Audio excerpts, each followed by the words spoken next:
Hello everybody, I'm Lobaroda and we are already at part 6 of the Code of Brawl EX Challenge Run mode. I played through the other stages already and you can find the link on top, and I also played the normal mode and you can find a link for that in the description below. And what I did there in the normal mode is I put some self-imposed challenges on me, like only using ranged characters, only using 4 operators, only using 2 for one stage even, and just make it a bit harder since those stages were kinda easy if you have already a high level team. However, the EX challenge mode is a bit harder because everything's a bit tougher.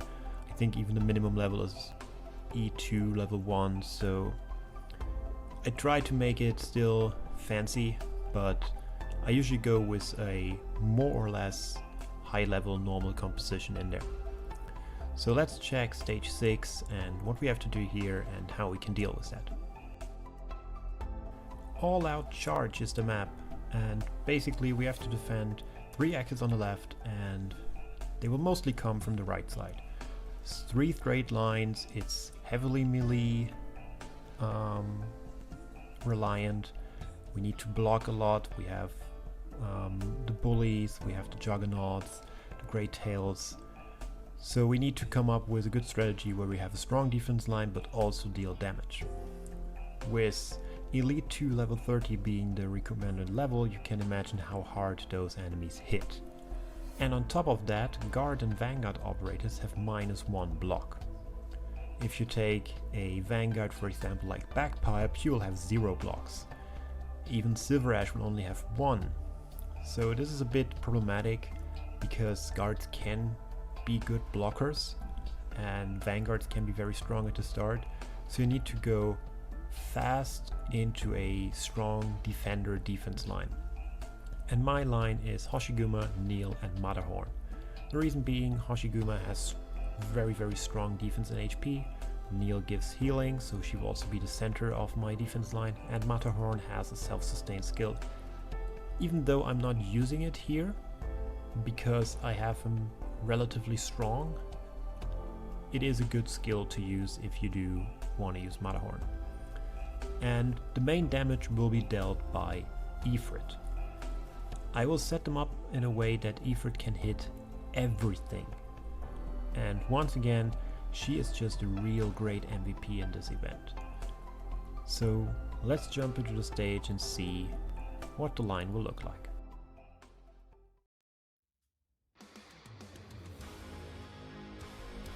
While Vanguards do have this reduced block, I still bring them with me because I need DP fast.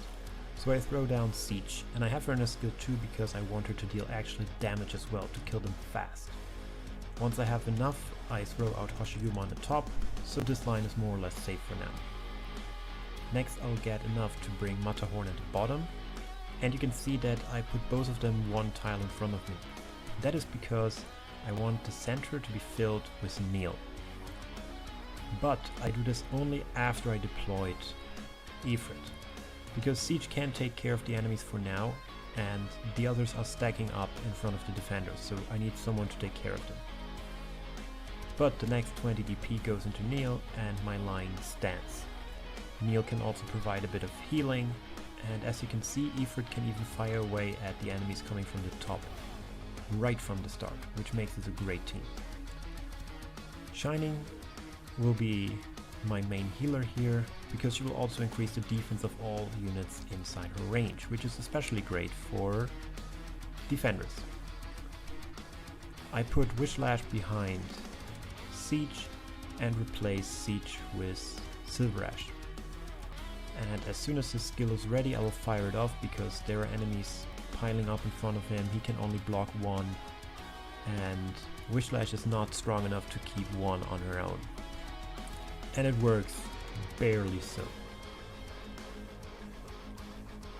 From here on out, it's a pretty safe game.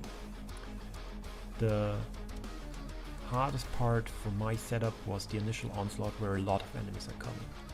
These strong enemies are not really something to worry about because ifirt will fire away at them and all of them can block them and will survive thanks to Shining and Neil. Those one caster that sometimes slips through Neil will be caught by Silver Ash without an issue. And I also have 3 deployment units left, so I could put more melees, I could put more casters on the spot. And now it's just the last flaming bit here, and as soon as ifirt kills the last bully, the map will be done.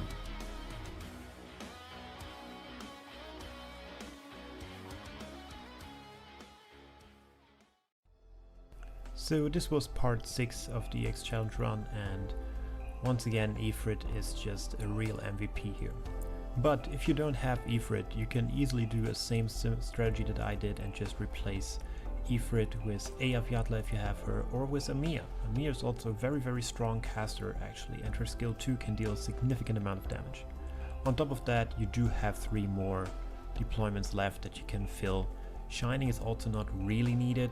She's just a great help due to the defense up she gives. If you deploy her even more clever, you can keep Wishlash alive, and she will increase the defense of all 3 block operators, so all of your defenders. So make use of those operators that increase the percentage of your defense, so your line is stronger and you can really focus on the damage. Make sure to subscribe to this channel and follow me on Twitter so you're updated with all the new videos I do and all the other stages I'm doing. And afterwards, obviously, with my other content like Operator Spotlight, lore explanation videos, some guides and other challenge modes. And until then, I see you next time, Doctors.